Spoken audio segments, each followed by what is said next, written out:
Arnoldo Cuéllar, buenas tardes. Hola Julio, ¿qué tal? Muy buenas tardes. Tú no te preocupes que el tiempo es relativo, así que todo vale.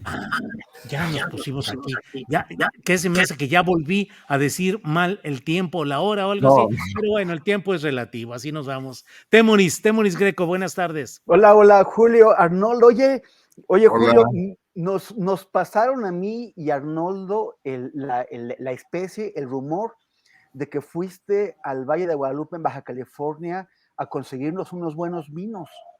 Ahí están atrás, ya tengo ahí su dotación, Qué sus bonito. termos, sus vasitos, se los voy a llevar cargando hasta allá para cada cual. Así es que ya saben, aquí lo tengo se ya entregarán trabajando. en el Covadonga, no en ningún otro lugar.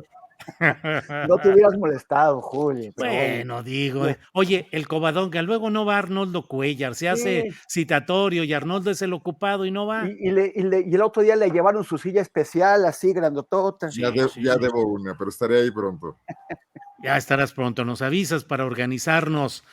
Bueno, pues en espera de que llegue nuestro coahuilense compañero Arturo Rodríguez, que está ya por integrarse, pero bueno, pues vamos avanzando. Arnoldo Cuéllar, ¿qué lectura le damos a todos los múltiples ángulos que hay de este asunto del INE? ¿Te sientes más confiado, menos confiado o igual de confiado con la nueva integración del INE, Arnoldo? No, realmente no me siento inquieto, como no me he sentido nunca inquieto, ni cuando Alvester Gordillo le metió mano al INE directamente y todo el mundo nos pudimos dar cuenta. Bueno, son las instituciones mexicanas, defectuosas como todas, y no creo ni que debamos confiar de más, ni tampoco podemos hacer mucho por resolver esa situación. En todo caso, estar muy al pendiente de lo que ocurra en cada momento, ¿no? También hemos visto y hemos sido críticos aquí, Julio, de cómo ese INE pretendidamente perfecto que defiende una parte importante de de la opinión pública mexicana, de la opinión publicada, de los partidos políticos, ha tenido numerosas deficiencias. Ciertamente, el parámetro con el que medimos la labor del IFE-INE, pues es muy cómodo, porque cualquier cosa es mejor que la Secretaría de Gobernación, de Manuel Bartlett, de Luis Echeverría, incluso de Jesús Reyes Heroles, etcétera, ¿no? Porque era el gobierno organizando sus propias elecciones, de una mano en el PRI, otra mano en los gobiernos de los estados, gobernadores que además caían si se indisciplinaban. Entonces, cualquier cosa es mejor que eso. Y eso no es producto de que una clase política o intelectual haya aportado su lucidez. Es producto de la exigencia de generaciones de mexicanos que estaban hartos de que su voto no valiera nada, y allí incluyo las luchas del 68, las luchas sindicales, los reclamos de todo tipo, las bancadas cuando eran de izquierda todavía de oposición, el PAN, que no podemos desconocer la gesta democrática de aquellos panistas que por años fueron la única oposición en México, ¿no? Entonces, bueno, pues estar a la altura de lo que hizo el INE-IFE era una asignatura mínima que tenían que hacer quienes estaban ahí, además con la cantidad de dinero que les dieron, ¿no? Es lo menos que se podía hacer. Yo creo que han inventado muchos controles muy inútiles para fiscalizar el gasto que se les entrega a los candidatos y a los partidos, sin percatarse de que ese es apenas un porcentaje bajísimo de lo que en realidad se gasta en las elecciones. Y entonces están muy entretenidos pidiendo reportes y haciendo auditorías a ese dinero, pero dejan de ver completamente la enorme masa de recursos como las tarjetas Monex, como las movilizaciones del día electoral, y no deja de ser una ficción. O sea que ese INE que no se toca también le entró a la componenda de la política mexicana de hacer como que no ve unas cosas muy graves que impactan el proceso democrático, y concentrarse en jugar a la filigrana con la parte que consideran que podían vender como digamos, profesionalismo, ¿no? Sí, bien. Gracias, Arnoldo. Damos la bienvenida a nuestro compañero Arturo Rodríguez, que ya está por aquí. Arturo, bienvenido. Muchas gracias, Julio. Muy buenas tardes. Una disculpa por el retraso. Temoris, qué gusto. Arnoldo, buena tarde. Hola. Gracias, Arturo. Temoris Greco, ¿qué onda con el INE? Polarizado todo. De un lado, si el apellido Tadei por sí mismo define una postura ideológica y partidista en el INE. Por otro lado, bueno, el propio Lorenzo Córdoba, que se incorpora como columnista, como articulista en Latinus con Roberto Madrazo, es decir, como financiador, y con Broso y con Carlos Loret. ¿Cómo lo ves, Temoris? Oye, no sabía lo de Loret, lo de Córdoba Sí, en sí. Loret, Qué qué, pena.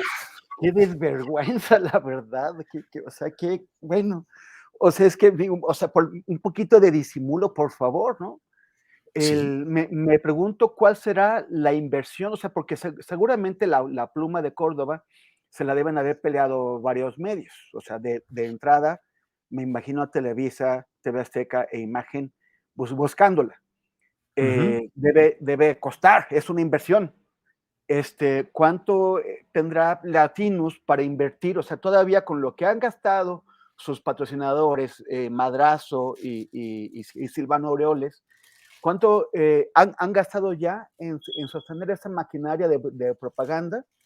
Y pues todavía tienen para comprar la pluma de Córdoba, que es interesante, ¿no? Eso yo no lo sabía, pero me deja pues haciéndome algunas preguntas aquí. En cuanto a lo de Tadei, también pues una anécdota que tal vez algunos vieron estos días, porque el periódico Reforma, o sea, el presidente dijo que no la conocía, a la nueva consejera presidenta del INE. Y Reforma publicó una foto que antes una tuitera había publicado, en donde aparece el presidente con toda la familia Tadei y dice, pero como evidencia de que el presidente había mentido y que sí conocía a la nueva consejera presidenta. Y después sale el señor Tadei a decir, no, esa no es Guadalupe, es mi esposa, es Irene. Y entonces al día siguiente Reforma saca una corrección de diciendo, no, siempre no era. O sea, también llama la atención cómo Reforma pues no verificó, solamente encuentra una foto en Twitter con algo tan delicado como llamar mentiroso al presidente de la República, estés de acuerdo o no con lo que él dice, y al día siguiente pues solamente dice, no, dice mi mamá que siempre no. En fin, pero yo creo que ya urge sacar al INE del debate político, del debate electorero, porque es un debate que cada vez está más enredado, cada vez es más sucio, y la autoridad electoral tiene que quedar fuera de ello. A mí me parece que la salida de Córdoba y de Murayama es un buen momento para sacar al INE del debate político. Obviamente no puede quedar totalmente al margen, pero hay varios cálculos sobre cuál es la relación de poder que queda con la entrada de estos 4 nuevos consejeros. Por ejemplo, Álvaro Delgado piensa que hay 4 con el prianismo, 3 de Morena y 4 que son más o menos como neutrales, como que están en medio. Entonces eso parece una buena fórmula para tener un órgano electoral equilibrado. Lo vamos a ver cuando se elija al nuevo secretario ejecutivo del instituto. También, si es que se discute, espero que esté en la agenda de la nueva consejera presidenta, discutir qué hacer con el albazo, con el carpetazo que le dio Córdoba a estas denuncias contra el PRI.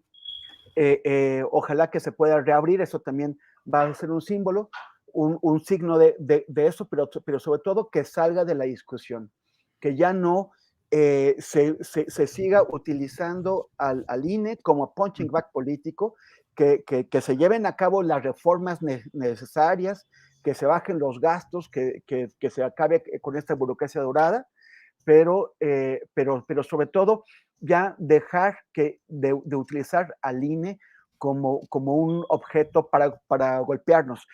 O sea, y sobre todo también porque también le conviene al presidente eso, independientemente de qué pase, porque al agarrar al INE, lo que hizo fue darle a la oposición su único elemento de cohesión, el único elemento que ha permitido que la oposición se una alrededor de un tema, y no solamente eso, sino que comunique con una parte de la sociedad, ha sido el argumento de yo defiendo al INE.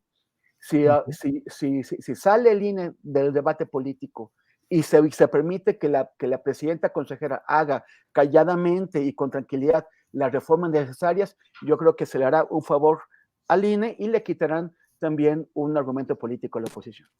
Bien, Temoris, gracias.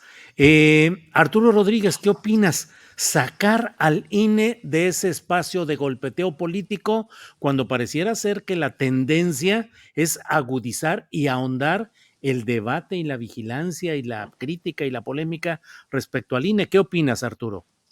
Bueno, yo creo que a contrapelo de la posición que hoy muchas personas tienen, yo sí considero que el INE realizó o ha realizado desde su creación un trabajo que nos permite tener elecciones relativamente confiables y que aquello que hace desconfiables los procesos electorales o los resultados en los procesos electorales tiene que ver más con la conducta de los partidos políticos, de todos los partidos políticos que hasta este momento han mantenido una forma de trabajo electoral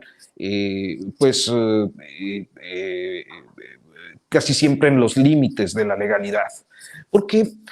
Porque sabemos que todos acuden a la movilización, que acuden a la compra del voto, que acuden al condicionamiento de programas sociales. En los últimos años se ha acreditado de manera fehaciente este llamado turismo electoral, que consiste en registrar electores de una ciudad en otra, donde va a haber comicios para favorecer a algún partido político.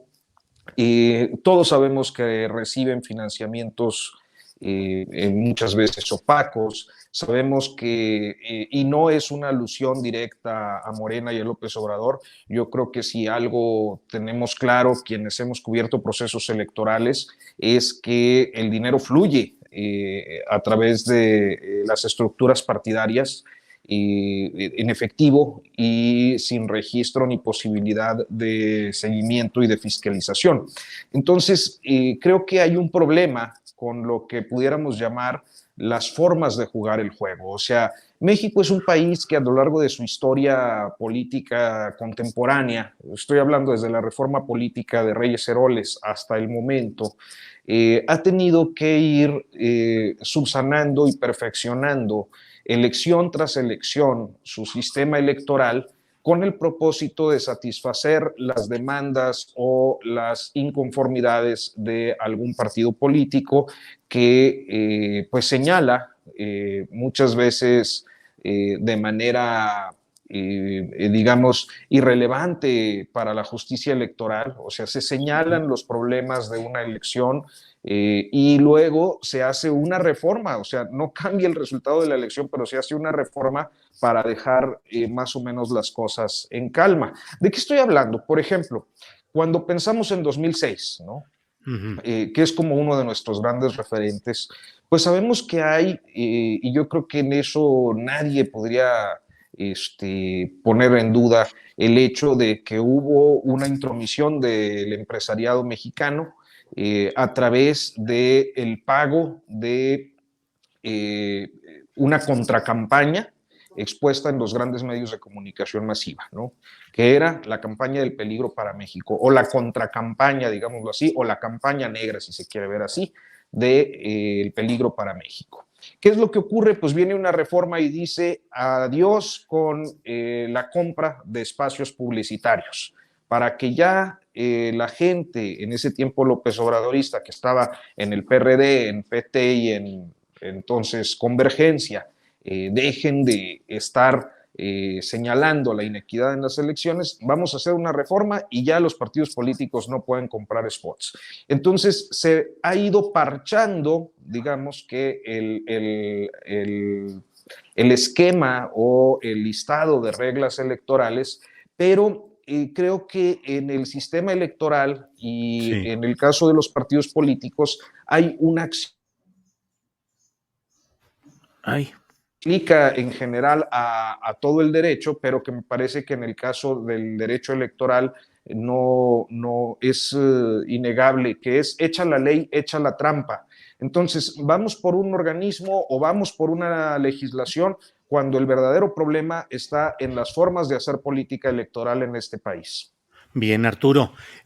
Arnoldo Cuellar, en este mismo tema, nos encaminamos previsiblemente a lo que ya hemos hablado varias ocasiones ahora, pero hay que analizarlo a la luz de esta nueva conformación y los nuevos emplazamientos que han iniciado ayer lunes, precisamente. Nos encaminamos realmente a tambor batiente a un conflicto postelectoral por la previa desacreditación que se está dando del órgano electoral y sus eventuales comportamientos. Bueno, yo creo que es un conflicto preelectoral, electoral y postelectoral. Vamos a vivir en el conflicto que ya empezó, ¿no? ¿Ya empezó? Sí, bueno, pues hace rato, ¿no? Ujú. Me parece el enfoque de Arturo muy correcto. Yo lo complementaría diciendo que, bueno, no hay una separación entre ese IFE, INE y esos partidos políticos, porque es un continuo. O sea, los partidos políticos han conformado el INE bajo el esquema de cuotas y cuates. Lo han reformado cada vez que han querido y regularmente la reforma, como lo señala muy bien Arturo, no proviene de una reflexión profunda, un análisis, una previsión, sino que proviene de las pugnas que quedaron de la elección anterior y es un poco al contentillo para calmar los ánimos, para legitimar al nuevo gobierno que cometió las tropelías y decir que eso no va a volver a pasar. Y ocurren otras cosas nuevas, ¿no? La trampa que también señala Arturo, que queda hecha junto con la ley. Pero entonces ese continuo partidos, autoridad electoral, no permite que lo separemos. Es más, la defensa de PRI, Acción Nacional y el resto de las fuerzas políticas, excepto Morena, del INE de Córdoba, forma parte de eso mismo. López Obrador salió adelante con esta eh, pelea de callejón política por el plan A, el plan B y el plan C, y ahorita de momento se generó una nueva situación que no supera ni las represalias que puedan venir. El ejemplo ya está aquí clarísimo con la batería de analistas a los que se incorpora Lorenzo Córdoba, que son además quienes, y creo que todo el día has estado en el programa mencionando estas cosas, Julio, eh, sin ningún prurito por utilizar noticias falsas, etcétera, toda esta batería en contra del López Obradorismo y López Obrador sin recato alguno para despacharlos en las mañaneras, también en ocasiones exagerando la nota con descalificaciones o retomando asuntos ya con muy escasa objetividad en esa trinchera donde cada quien está instalado. Entonces, el conflicto está aquí, está puesto. Bueno, estoy leyendo en este momento que el primer debate que tuvo el nuevo consejo fue si iban o no a la Secretaría de Gobernación, ¿no? Un asunto de formas, ante una invitación de Adán Augusto para discutir los temas de seguridad de las elecciones de este año, donde el tema relevante no fue la seguridad de los candidatos, sino el asunto de si era políticamente correcto acudir a la Secretaría de Gobernación, ¿no? Pero no es un tema menor, aunque sea de formas, ¿no, Arnoldo? No, desde luego que no, pero pero no te pasas 3 horas discutiendo eso. En todo caso, a los 5 minutos le planteas que por qué no se hace la reunión en el INE. Pero imagínate cómo va a ser el debate sobre el tema de seguridad, que me parece muchísimo más complejo, en el Estado de México y en Coahuila. O sea, dos lugares donde ahorita yo creo que Arturo nos pondrá al día sobre lo que pasa en Coahuila y el Estado de México con esa franja que no acaba de pacificarse en las fronteras con Guerrero, con Morelos, etcétera, ¿no? Y no estamos hablando de atentados contra candidatos a la gubernatura, pero sí muchos alcaldes, regidores, etcétera, candidatos a esos puestos expuestos o relacionados. Y eso queda en segundo término por la cuestión bueno, lo doy como ejemplo, Julio, de la tensión que se va a vivir, ¿no? Y que se está viviendo ya y que me imagino que se agravará de cara al 2024, ¿no? Bien, Arnoldo. Temoris Greco, en ese mismo terreno, ¿qué piensas de lo que se viene en el INE? La posibilidad de un conflicto anunciado, la devaluación del árbitro electoral. ¿Qué piensas que puede darse con estas nuevas circunstancias? Bueno, yo O sea, pues eso es lo que sostenía. Yo espero que haya un mayor respeto de los actores políticos hacia un órgano electoral que ha sido excesivamente golpeado, que ya, o sea, que no podemos estar o seguir erosionando al órgano electoral porque tiene que estar en el medio, el árbitro tiene que darse a respetar y que ser respetado, ¿no? Entonces, si la nueva consejera presidenta hace que se dé a respetar, pues yo esperaría que lo respetemos. Me llama la atención, Julio, algo que estoy viendo, que se está repitiendo en el chat, una información que no tenía, pero parece que se publicó aquí mismo en el Astillero, sobre la nacionalización de plantas de Iberdrola, que Sí, sí, varios sí, usuarios lo están señalando, que sí. parece que hubo la nacionalización de 13 plantas de Iberdrola, pues eso parece también muy interesante y en consonancia con el proyecto también que bueno, no lo hemos discutido en esta mesa, pero que también es muy interesante de reforma a la ley minera. Parece que en esa parte que tiene que ver con energía y con extracción de los recursos del país, pues también en esta recta final del sexenio, pues parece que ya se está conformando un patrimonio que es más allá de los dimes y diretes que hemos estado teniendo a lo largo de estos años. Me parece muy, muy interesante. Quisiera también darme tiempo de conocer más sobre esta nacionalización, en qué términos se da, si Iberdrola podrá impugnarla y tal vez llevar al país a arbitrajes internacionales que nos acaben costando miles de millones, o tal vez no. Eso también, bueno, me causó bastante curiosidad. Ujú. Bien, gracias, Temoris. Arturo, ¿qué pensar del tema de la carta que ha enviado el propio presidente de la República a China en el tema del fentanilo y las respuestas con el legislador Graham? Pareciera que este tema del fentanilo, pues no sé lo que pienses, Arturo, pero pareciera estar siendo también aprovechado por el presidente de México para abrir un poquito de una ventanita hacia China, porque todo parecería muy centrado en una dependencia nuestra, integración a Norteamérica, en momentos en los cuales el mundo está girando también en términos de desdolarización y de los acuerdos China-Rusia. ¿Cómo ves todo este batidillo internacional y nacional, Arturo? Bueno, yo creo que el gobierno del presidente López Obrador ha sido un tanto ecléctico en su política exterior. Mm. Y que si bien por una parte ha cedido de una manera, pues, busco a veces los vocablos porque no me gusta herir susceptibilidades de quienes tienen una simpatía muy, muy clara con el presidente, pero creo que ha sido muy consecuente, muy ha aceptado muchas de las exigencias de los Estados Unidos, inclusive de una manera más, pues, en sentido contrario a la tradición mexicana, concretamente en el tema migratorio. Creo que en cuanto al tema migratorio, los gobiernos anteriores, con todo y lo que se les pueda criticar en otros temas, habían sido más congruentes con un pensamiento de derecho humanista que la actual administración, con consecuencias terribles. Esta administración fue la que inauguró estos centros de detención migratoria, cuyo resultado pues acabamos de ver la semana pasada. Entonces cede a muchas exigencias estadounidenses, pero al mismo tiempo ha tenido esta conducción que permite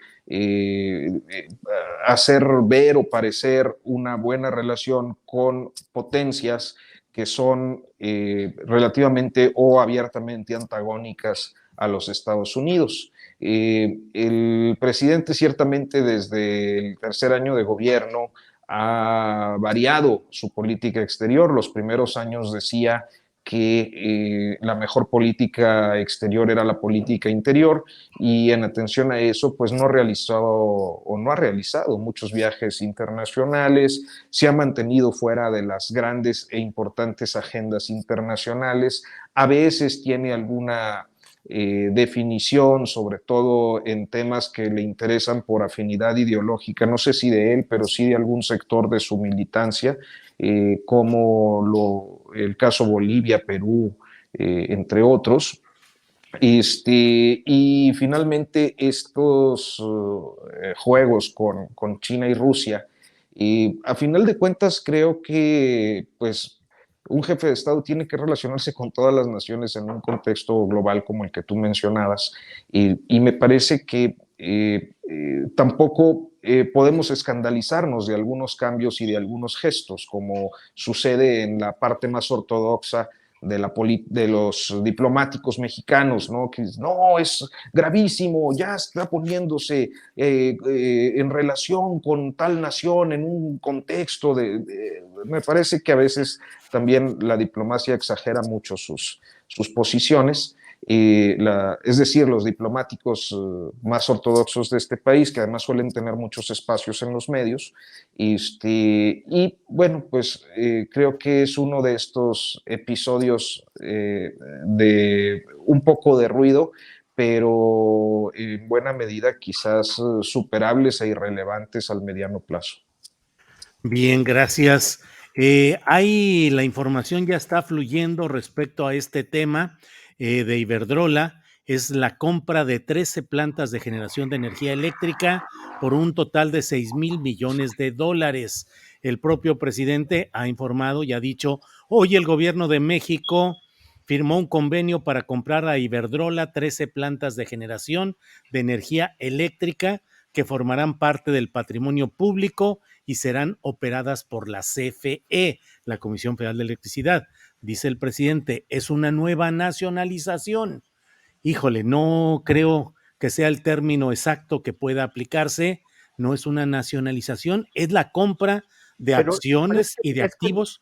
es que ¿Perdón? hay una diferencia entre expropiación y nacionalización. Sí, pero también Pero cuando tú adquieres algo, sí es una especie de nacionalización, aunque no expropies.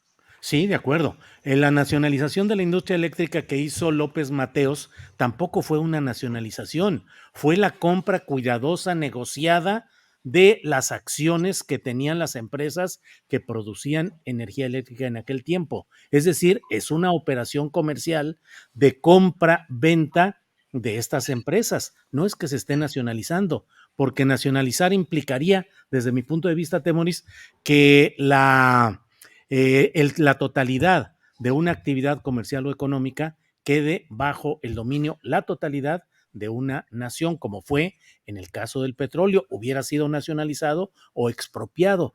Pero Pero no es no tenemos aquí un traslado del dominio extranjero al dominio nacional. sí, Iberdrola es una empresa española. sí, pero comprado. Por eso, Es una nacionalización amistosa, digamos.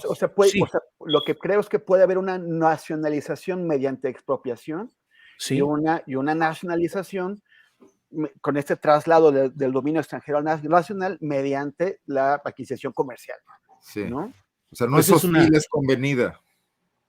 Sí, esa es una operación comercial entre dos partes que deciden, de acuerdo entre ellos, poner un precio por algo y adquirirlo una nación, como si nosotros, es decir, se compró una planta productora de petróleo, de no sé qué, de procesamiento en Estados Unidos, pues es una operación comercial. No es exactamente que con ello estés nacionalizando algo más, pero en fin, veamos qué dicen el público y los conocedores, pero don Arturo No, Rodríguez, ¿qué es aquí? pero el presidente sí le va a sacar jugo al tema Sí, del claro. nacionalista y está bien, ¿no? Además, bueno, le costó 6,000 millones de dólares, creo que es el Nos que costó, puede hacerlo. Sí, así es. nos costó, esos Sí, son, Exactamente. así es. Bien, ¿en qué estábamos que ya por andar aquí de Bueno, Iberdrolo, está ya muy se me fue la interesante onda? el tema estábamos, Arnoldo, porque Estamos en China. A lo mejor esto causa el despido de Felipe Calderón, cuya mayor utilidad era cabildear en México que estas plantas les fuera bien, ¿no? Ahora ya O a para lo mejor ya estamos nacionalizando a Felipe Calderón, ya lo No, adquirimos y no, viene con los activos, eso imagínate. se lo regalamos a España. Sí, de una Sí, que vez. se lo lleven los de Vox a dar discursos allá sobre el tema Sí. del futuro de la derecha, de la ultraderecha. Arnoldo, ¿cómo ves el tema del fentanilo, de la recurrencia a China por parte del presidente López Obrador mediante una carta Sí, y las presiones en Estados Unidos respecto a este tema hacia México, Arnoldo? el tema del fentanilo es central en la cuestión de salud pública, en la afectación que ocurre en la sociedad norteamericana y en el hecho de que estén cargándonos la mano por ser una ruta además que deja utilidades a los grupos criminales mexicanos y que probablemente les ha generado un empoderamiento notable, además de darles esa relación geoestratégica con grupos criminales de otras latitudes, como los chinos, las mafias estas chinas tan míticas, ¿no? Que probablemente ni siquiera el presidente Xi Jinping pueda hacer algo con ellas, ¿no? Pero al final del día, como todos los problemas complejos en relaciones multinacionales, no se pueden resolver ni con una retórica exaltada ni con acciones unilaterales. Desde luego que lo que están haciendo los senadores norteamericanos, y más en etapa de campaña, que es radicalizar a la opinión pública norteamericana contra México, que según las encuestas que presentó el presidente hoy lo están logrando, pues es algo que pasará, es algo que tiene que ver con un debate exactamente electoral, como ocurre a cada rato en las elecciones norteamericanas, que volvemos a hacer pues el payaso de las cachetadas, ¿no? Nuestro país es la frontera natural, es el que expulsa migrantes, el que quita trabajos, el que ha jalado inversión extranjera en forma notable, etcétera, y ahí vamos a estar siempre. Pero también es un error que este debate electoral coyuntural se convierta en el fundamento para establecer líneas de política pública en México o de política internacional si no le vamos a dar continuidad, ¿no? Yo creo que el tema profundo ameritaría un acuerdo sólido entre ambas naciones de varios niveles, porque tiene que ver el manejo económico, muy probablemente esa enorme cantidad de remesas que recibe México sí oculte en alguna medida el dinero que proviene de actividades ilegales, de venta de drogas de diverso tipo.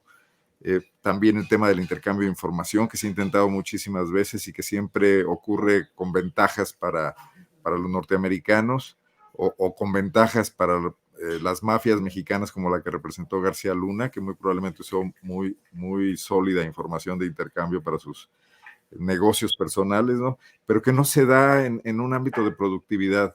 Y ahí se podría involucrar a China, pero yo creo que México difícilmente, y menos con una carta que no deja de ser pues un buen recurso propagandístico, puede involucrar a China sin que intervengan los norteamericanos, que mantienen con China un esquema de tensiones importante en varios niveles, ¿no? Entonces, pues muy bien, dio nota en la mañanera, está en los medios el tema, pero no creo que esto impacte en un gramo de fentanilo del que compran las mafias mexicanas a los chinos para tratar de introducirlo a Estados Unidos. El tema es más serio, pues, que estos episodios surgidos todos de debates insustanciales de políticos que están quizás a la casa de votos y que además hoy tendrán el tema Trump adicionalmente para tratar de jalar a ese electorado radical de derecha norteamericano, ¿no? Bien, Arnoldo. Temoris, antes de que sigamos aquí con tantos entretelones de la política nacional, a veces hay que tender la vista un poquito hacia otros lados y ver qué es lo que está sucediendo. No me refiero al tema de Donald Trump, que está ahorita movidito allá en Estados Unidos, sino en España, donde se ha anunciado la candidatura presidencial de Yolanda Díaz. ¿Qué puede interesarnos y qué podemos estar viendo especialmente de todo este proceso, Temoris? Híjoles, que de pronto se nos concentraron un montón de temas, todos Sí. interesantísimos y de nivel internacional. Hablando de Trump, esas fotos de frente y perfil de Donald Trump con las líneas de estatura detrás, yo creo que van a ser las más buscadas por los medios en Estados Unidos en este momento. Yo las quiero ver. El primer Pero, ¿crees que eso le va a ayudar en su campaña o que le va a perjudicar? Yo creo que le va a ayudar a ganar la candidatura del Partido Republicano, y eso es algo que los republicanos no quieren, porque además de que ya están hartos de estar bajo control de Trump, también saben que Trump puede ser derrotado por Biden, porque Trump moviliza enfurecidamente a un sector del Partido Republicano, pero cada vez vende más fuera del Partido Republicano para convencer a los independientes, que son los que definen las elecciones. Eso no va a ser, y ya lo vieron en las elecciones del año pasado, cuando no lograron, no solamente no lograron conquistar el Senado, sino que perdieron un escaño ahí. Temoris, dame chance de preguntarles a los compañeros su opinión sobre este tema. Perdón, Arnoldo, ¿querías decir algo? No. Arturo, ¿qué opinas? ¿Crees que esto le da ventaja o apoya al propio Donald Trump en este proceso, o que lo puede perjudicar esa fotografía con su ficha sinatlética? Yo creo que en un contexto de electorados tan radicalizados, termina favoreciendo, ¿no? Siempre, bueno, al menos yo, porque pienso como mexicano, y los mexicanos siempre tendemos a simpatizar con la víctima, ¿no? Y si tú puedes ver a un actor político como víctima de un proceso represivo, así sea en este caso Donald Trump, con todas las implicaciones que pues nosotros pudiéramos argumentar, en tanto personas más formadas en el pensamiento de izquierda, que pues bajo ninguna circunstancia el señor podría ser víctima de algo, creo que sí tiene el toque para que electorados indecisos pero proclives a las derechas, y pues terminen viéndolo como víctima y fortaleciendo por ende su imagen, su presencia. Bien, Arnoldo, ¿qué opinas? ¿Va a perjudicar o a favorecer a Trump este episodio judicial? Definitivamente lo favorece.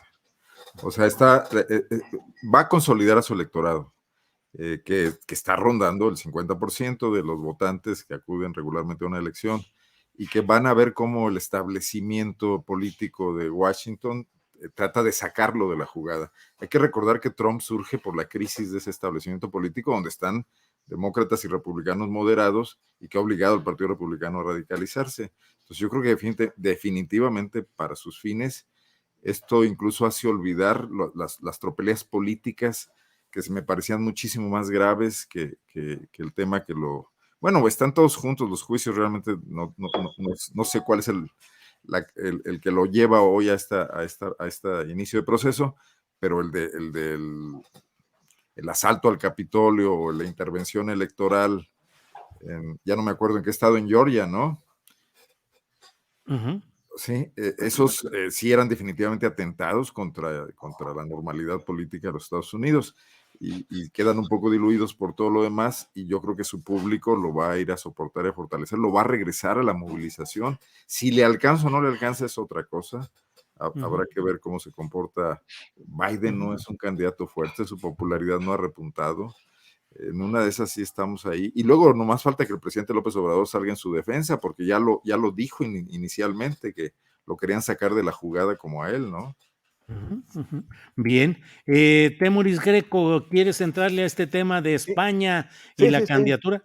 Sí, adelante, Temoris. Bueno, nada más que yo tengo otros datos, querido Arnoldo, no anda ni cerca del 50, anda 32-35%, que es suficiente para ganar la candidatura del Partido Republicano, pero lo que temen, o sea, en las elecciones del año pasado, los demócratas recurrieron a una táctica de juego sucio, que es que en muchos distritos muy competidos, los propios demócratas hicieron campaña para que en las primarias republicanas ganaran candidatos extremistas, candidatos trumpistas, candidatos que eran difíciles de hacerles oposición adentro del Partido Republicano, pero una vez que entras al conjunto del electorado, fue más fácil vencerlos, y eso finalmente fue lo que determinó muchas competencias. Entonces yo dudo, o sea, creo que muchos demócratas prefieren, por ejemplo, a Trump que competir contra Ron DeSantis o contra otros candidatos que sí republicanos que sí pueden apostar por conquistar el electorado independiente, el electorado de centro. Pero bueno, ese es ese caso en especial.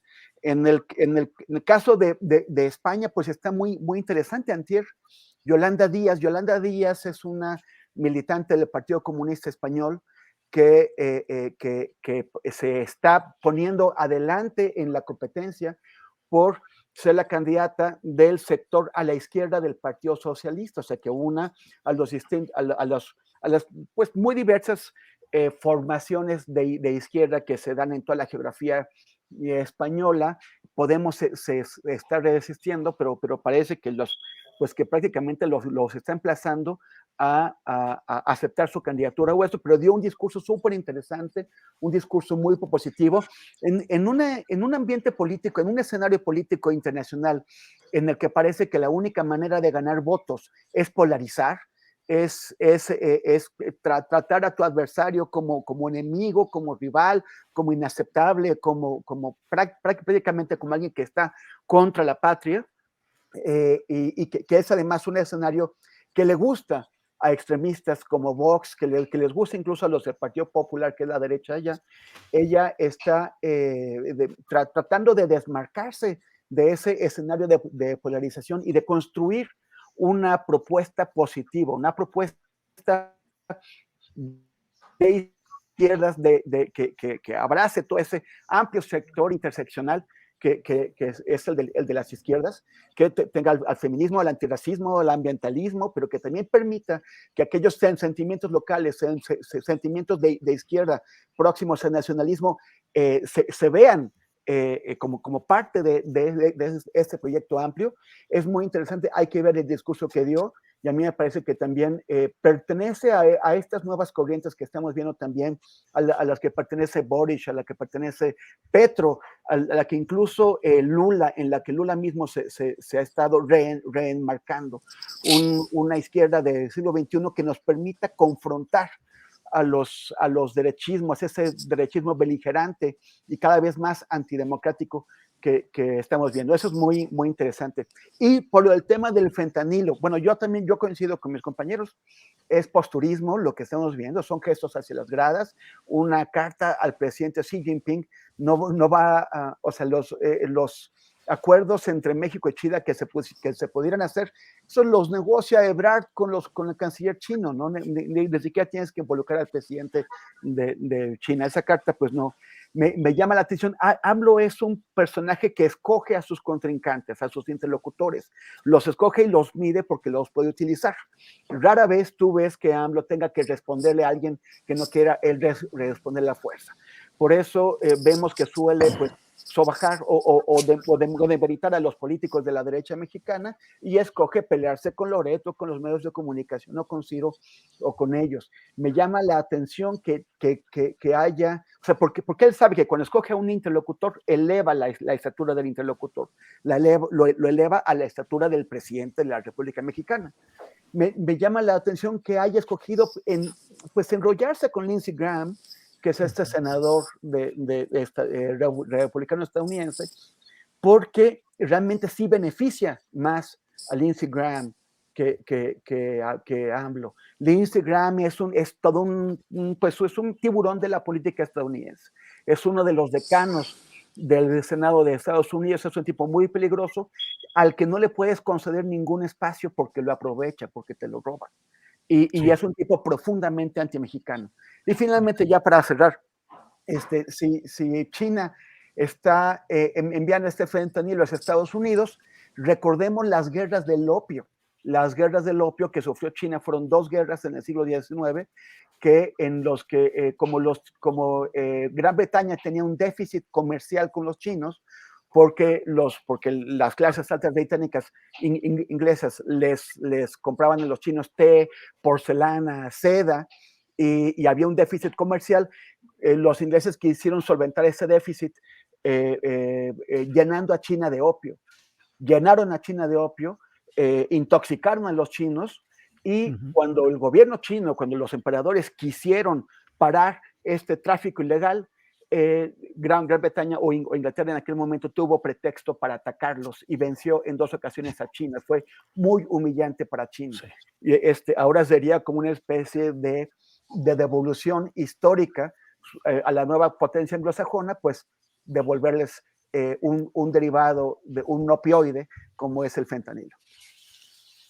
Bien, Temoris. Me dicen que quité la palabra en su momento a Temoris. Te pido que me disculpes. Ustedes saben que no está en mí ni el ser grosero ni arbitrario en la conducción. No escucho adecuadamente porque donde estoy está bajo el nivel de internet y escucho todo entrecortado, lo escucho muy entrecortado. No me di cuenta cuando ya le pedí a Temoris que me permitiera pasar la pregunta a los demás y no me di cuenta. Luego vi a Arturo un poco sonriente, que a lo mejor era de que estaba yo haciendo ese espectáculo indeseado. Temoris, disculpas.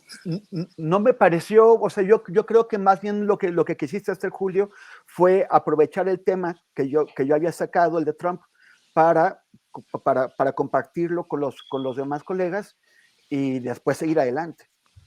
No, tú acusas censura y despídete. Sí, Temoris. En realidad es un pretexto para que digas censura y ya te vayas. Esa es la mera verdad. Y para hacer berrinches en mi propio canal. Memoria, Arturo, ¿eh? Para decir, bueno, esa lo que haya hecho. Página. Sí, lo que haya hecho, disculpas, no me di cuenta, o sea, se me enredó aquí el sonido muy entrecortado y también la imagen, perdón. Pero bueno, agradezco a la gente en el público que está preocupada porque funcione correctamente nuestra mesa. Gracias. Así es. Oye, así Julio, es. pero sí es muy impresionante. Estás como en un ámbito, no sé, industrial o... Ahora trabajo aquí de obrero en la industria vinícola Son de acá de Baja California. Son tanques de vino para Sí, tratamiento del vino, ¿no? es que ando acá en Valle de Guadalupe, nos venimos de semivacaciones, Ángeles y yo, y entonces ayer no tenía lugar para transmitir porque en el hotel al que llegué, que se llama Entrevalle, no tiene, tiene muy bajo, toda el área de Valle de Guadalupe tiene mal internet, y entonces pedí ayuda y me invitaron aquí y llegué y aquí hubo este escenario y dije, pues adelante, aquí Pero donde está se llama... Yo más bien veo que Arturo, que tiene siempre ideas de producción, ya está viendo cómo hace ahí para... Sí. Se llama concierto enológico aquí. Arturo, mejor. Nos va a traer cajas de vino, Arturo. Tú no bebes, pero podrás repartirlas para Semana Santa. Cada uno de los tambos que ves atrás, Arturo, me lo voy a llevar cargando y va a ser uno para cada cual. Nos vamos a citar en el Covadonga durante unos 3 meses seguiditos hasta que perezcan estos tambos de vino, Arturo. Perfecto. Yo, honestamente, más que una lógica productiva, sí es mi mentalidad obrera. Yo estaba buscando ahorita el torno, la fresadora. No, ahí están las cosas esas. Y no, pues una vitivinícola, ¿no? Qué barbaridad. Sí. Uno piensa más en términos del taller, de la tortillería. Arturo, platícanos, porque ya se está acabando el tiempo, nos quedan unos 10 minutitos. ¿Cómo va lo de Coahuila? Por favor, actualízanos, Arturo. Mira, Coahuila creo que el proceso electoral está marchando de una manera bastante anodina, digámoslo así. Es un proceso que arranca de manera muy tranquila, pues con 2 punteros muy evidentes y me parece que muy difíciles de hacer remontar. Es decir, me parece imposible que vaya a haber un tercero que alcance y gane o que al menos dispute o se posicione. Entonces son 2 punteros, el de la coalición PRI-PAN-PRD, que es Manolo Jiménez, y Armando Guadiana, del partido Morena. Han iniciado con una campaña de manera muy convencional. Claro, en el caso de Manolo Jiménez, pues ofreciendo algunos elementos de continuidad que se relacionan con el estatus actual del Estado bajo el gobierno de Miguel Riquelme, no dicho explícitamente, pero me parece que por ahí va, que tienen que ver con la seguridad, que es un Estado que tiene buenos indicadores, y tienen que ver con el empleo y la situación económica, que también tiene buenos indicadores. Del otro otro lado, pues Armando Guadiana está reivindicando el asunto de la transparencia, la rendición de cuentas y la honestidad como principales elementos de su discurso político. Es un discurso que, bueno, pues sí, se ve apoyado en la reivindicación de las políticas sociales del gobierno del presidente López Obrador, así como en el robustecimiento de algunas de estas. En su propuesta habla de una mayor cantidad de becas. Ha habido algunos episodios pintorescos, la aparición de este señor Pedro Aces, el cacique sindical en la 4T, que tuvo una expresión, me parece que muy desafortunada. Sí. Creo que me parece que a veces las redes sociales, cuando no ubican muy bien a una persona, no lo funan, como dicen ahora los chavos, no lo agreden tan severamente como en otros. Traducción, no, que eso no lo funan. Es cuando hacen estas denuncias como para silenciar o borrar a alguien, ¿no? Como cuando dicen, fulano de tal es un macho misógino, y entonces todo el mundo lo empieza a cancelar, cosas así. ¿Eso es funar? Es una cosa millennial, Maurice. Pero funar, habremos... F-U-N-A-R. Sí, así dicen. Funar. Funar. Bueno. Pero más que millennial ya parece centennial, ¿no? Sí, ¿verdad? Sí, sí, es posible. Pues bueno, entonces eso es creo que va muy tranquilo. Hasta este momento, insisto, muy ortodoxo el proceso electoral en este es el tercer día de campaña. Por otra parte, yo nada más quiero apuntar muy rápidamente, porque yo no callé como momia, o sea, desde los tempranos 2000 estuve publicando reportajes a propósito de Iberdrola, y me parece que cuando yo pienso al menos en Iberdrola, pienso en esta condición que se dio en muchas transnacionales, al menos 30 transnacionales, que entre sus diferentes fórmulas de corromper a la clase política mexicana para poder acceder a los negocios energéticos, implementaban este esquema de puertas giratorias, y quien lo hizo de una manera pues muy eficaz y yo siento que muy ofensiva para el país, pues fue precisamente esta transnacional energética española. Me parece que la nacionalización hay que esperar de parte de los sectores más conservadores del país un escándalo precisamente tratando de hacer ver la nacionalización como una expropiación, cuando en realidad se trata de una compra negociada. Lo que también nos habla de que tampoco es un gobierno en la extrema izquierda. Hablamos de un gobierno que ha tomado una decisión. Yo creo que en este momento no tenemos los elementos para saber, más allá de la simpatía ideológica que nos representa el hecho de que los bienes energéticos estén en posesión y en dominio de la nación, si la decisión en términos financieros va a ser eficaz o no, pero creo que hay que ponerlo en su justa dimensión, ¿no? En esa, que es una compra de una serie de operaciones que estaban en manos de la iniciativa privada en el sector eléctrico, porque, decía yo, ideológicamente, creo que el planteamiento que muchos nos haremos siempre es por qué cuando este tipo de negocios están en manos de la administración pública funcionan mal, y cuando están en manos de la IP funcionan bien. Uno dirá, pues es la corrupción. Bueno, pues vamos a ver.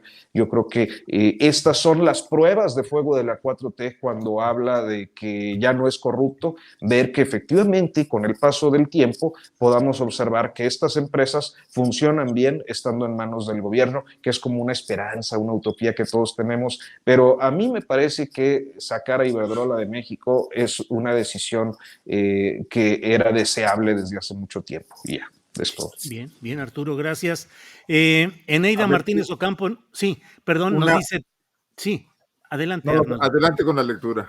Era una duda. Solo dice, Funar, acusar a una persona en redes sociales generalmente por cuestiones como chistes sexistas, racistas, políticamente incorrectos. Eso nos dice conforme al diccionario latinoamericano y en el observatorio de palabras de la RAE, de la Real Academia Española, se recoge en el diccionario de americanismos como un vocablo propio de Chile, que es organizar actos públicos de denuncia contra organismos o personas relacionados con actos de represión delante de su sede o domicilio. Wow. Servidos. O sea, Adelante. pero Es, eso sería lo que en Argentina es un scratch, ¿no? Escrachar a sí, alguien. sí, justo Sí. iba a decir eso, es como un equivalente que ahora pues se está usando mucho, sobre todo por las chavas feministas, yo lo he visto mucho con ellas. Funar.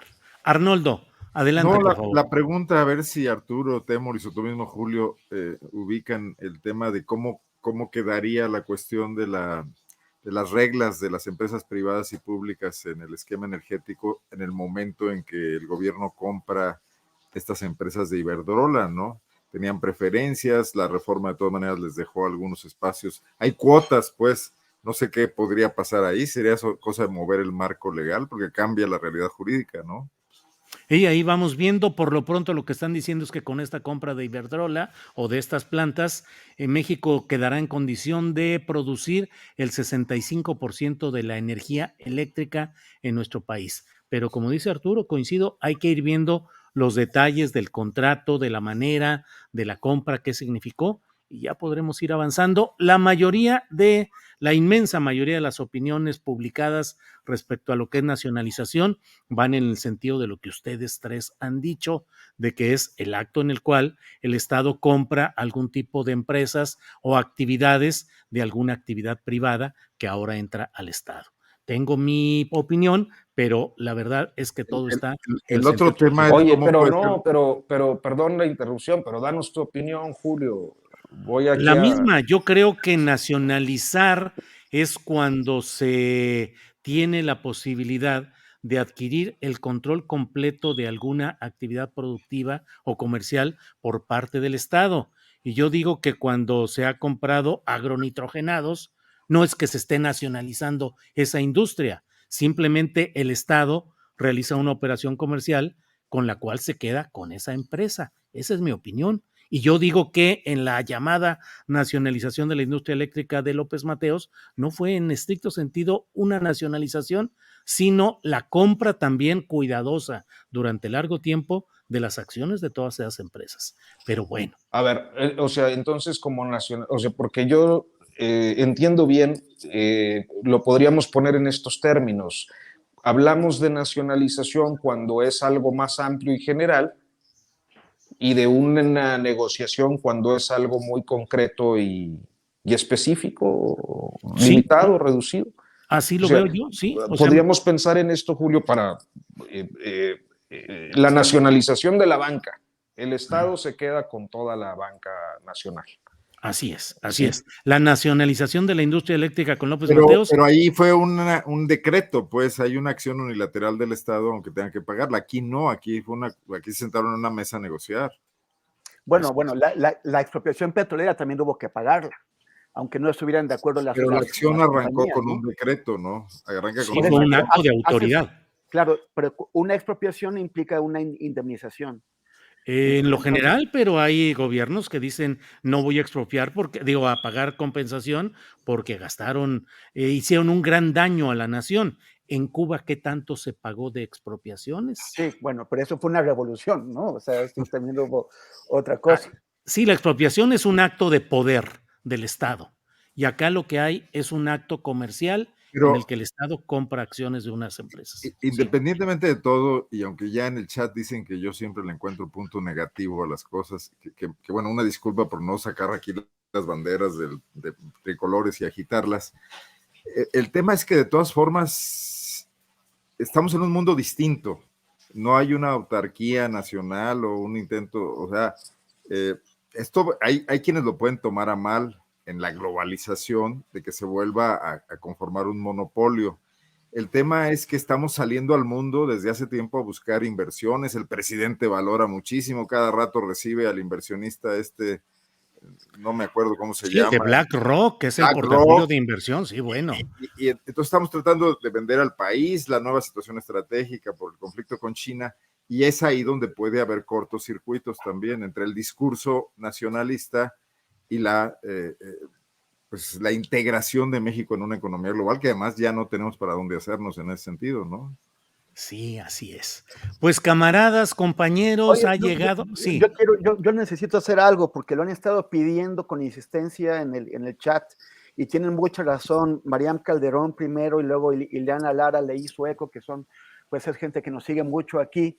El tema del GIEI, que la conferencia del GIEI del viernes Sí. ha tenido muy poco eco, ha sido prácticamente ignorada en general en los medios de comunicación, incluso en los medios alternativos. Y es importante porque eso, o sea, nuevamente, efectivamente, como señalan ellas, el ejército se sigue negando. En el caso de Yotzinapa, el ejército se sigue negando a entregar toda la información de la que dispone. Muchos documentos de los que se conoce su existencia simplemente dice no hay. Y sobre el Centro Regional de Fusión de Información, también dice no existía en ese momento, no lo había, se están haciendo patos y siguen pues desobedeciendo las órdenes expresas que les ha dado el comandante en jefe del ejército, que es el presidente López Obrador.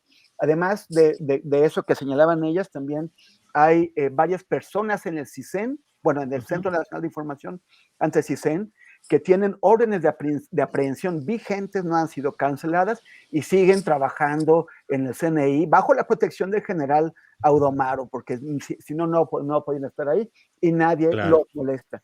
Y además de que las otras 21 órdenes de aprehensión que fueron canceladas arbitrariamente por Gertz Manero, incluidas 16 contra militares, siguen sin ser reactivadas. Entonces es importante este asunto.